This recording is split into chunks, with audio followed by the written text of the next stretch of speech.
First World War. It starts with literally horses and carriages and ends with tanks. So it's the moment where modern war, you could argue, begins.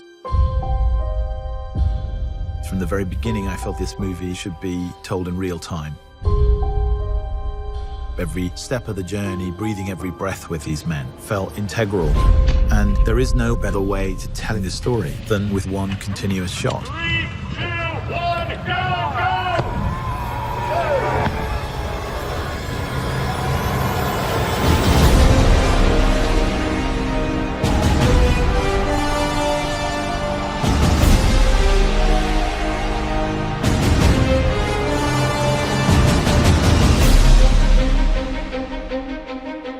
From the first moment I talked to Sam about the idea of it as a one-shot movie, I knew it was going to be really immersive. It's meant to make you feel that you are in the trenches with these characters.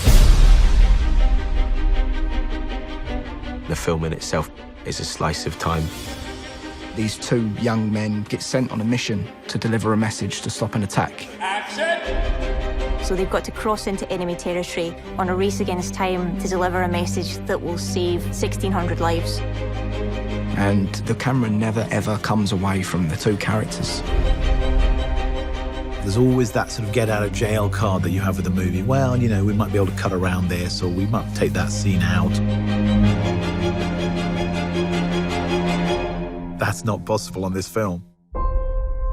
The dance of the camera and the mechanics all have to be in sync with what the actor's doing. When you achieve that, it's really beautiful and exhilarating. Sometimes you have a camera being carried by an operator, hooked onto a wire, and the wire carries it across more land, and it's unhooked again. That operator runs with it, then steps onto a small jeep, which carries him another 400 yards, and he steps off it again and goes round a corner. Let's go back to 1. This film does not take place in a series of interiors. This is endless exteriors.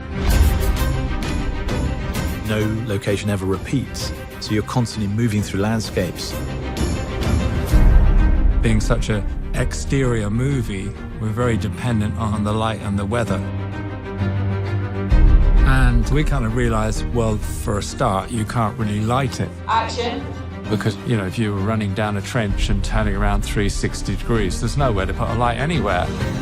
And because we were shooting in story order, we have to shoot in cloud to get the continuity from scene to scene. So some mornings, the sun would be out and we couldn't shoot.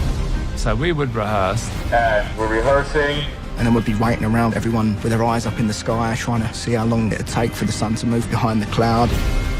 And as soon as it comes over, you've got this 5-minute window. Everyone would be like, come on, go, go, go. Go, go, go! So you are also in the lap of the gods. It's like a piece of theatre every take. Once it starts, it can't stop. If something goes wrong, you just have to keep going.